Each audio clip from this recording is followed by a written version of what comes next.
So you've got a brain that doesn't switch off. Well, congratulations. That means your brain's working really well. It's doing exactly what it's designed to do.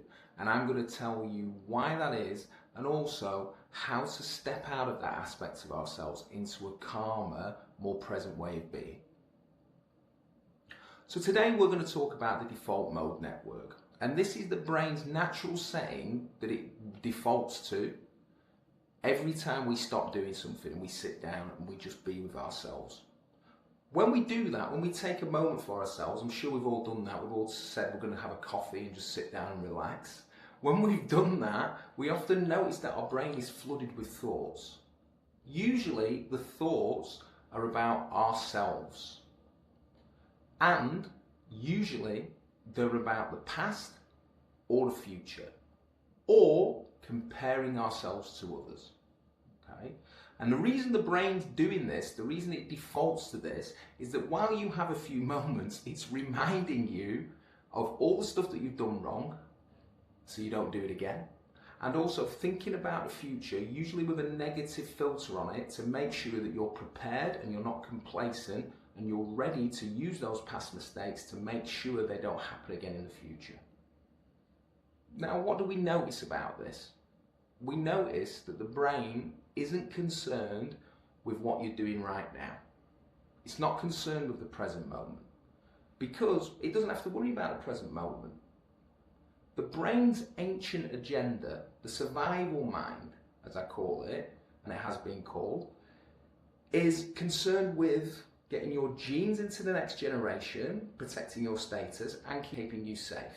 So if you're in the present moment and you're all right, the brain's not concerned with that.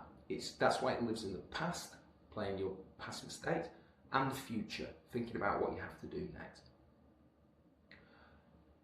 The way we step out of this way of thinking, which ultimately is going to make us miserable, is to return to the present moment. Because if we're in the present moment, we're moving into an aspect of ourselves called the present mind, which is beyond the overthinking, beyond the constant planning and beyond the constant replaying of past mistakes that are making us so miserable.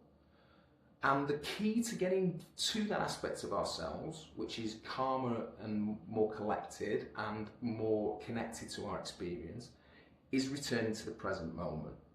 And there's something really simple you can do to do this, is that when you're caught in overthinking and you notice the default mode network commenting on yourself, criticizing yourself, thinking about the past, thinking about the future, just ask yourself, do I need to be thinking about this right now?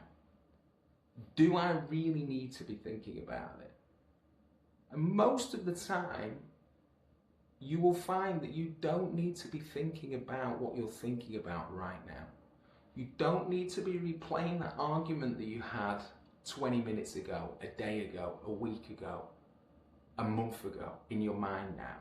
You don't need to be thinking directly about what you need to be doing next. Most of the time you'll be prepared for it, or most of the time thinking about it now won't help matters really. Again, taking a bit of time and relaxing will actually do you more good than thinking and planning and overthinking and planning. Now this is difficult because obviously this is evolutionary programming, and when the mind gets on this track, it will just run and run and run. And if we're used to living in that aspect of ourselves and we identify with that aspect of ourselves, it's hard to step out of it. So one really simple way is to ask ourselves that question: do I need to be thinking about what I'm thinking about right now? And if the answer is no, which most of the time I challenge you, it will be, okay, then you just return to what you're doing. You just return to what you're doing right now. It sounds really simple, but it's very, very difficult sometimes.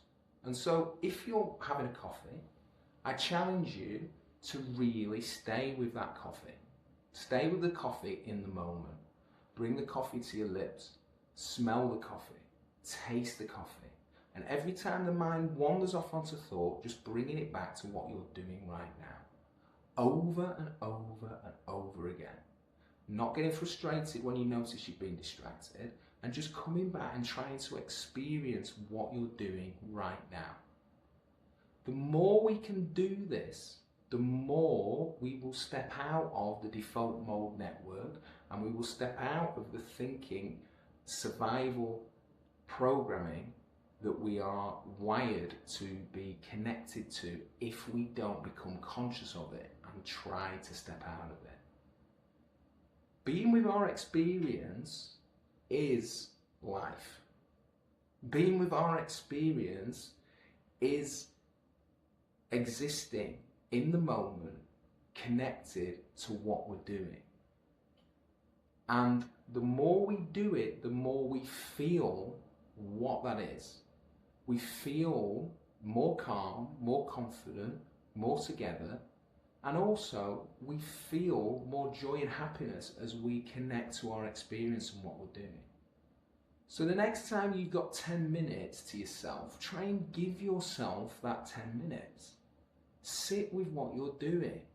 Put away the phone, put away the computer, and experience what you're doing right now for 5-10 minutes. Just be with yourself.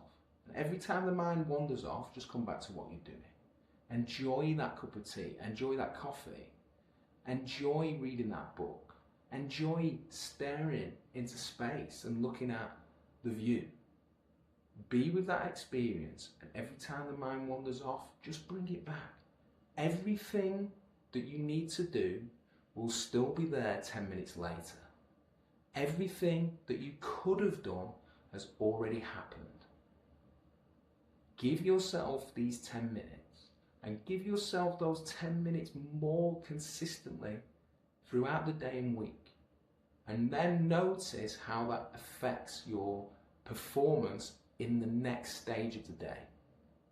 I guarantee that the more calm you give yourself and the more moments that you can be with your experience, not only will you feel better, but you will start to perform better, much more than if you just sat there overthinking it.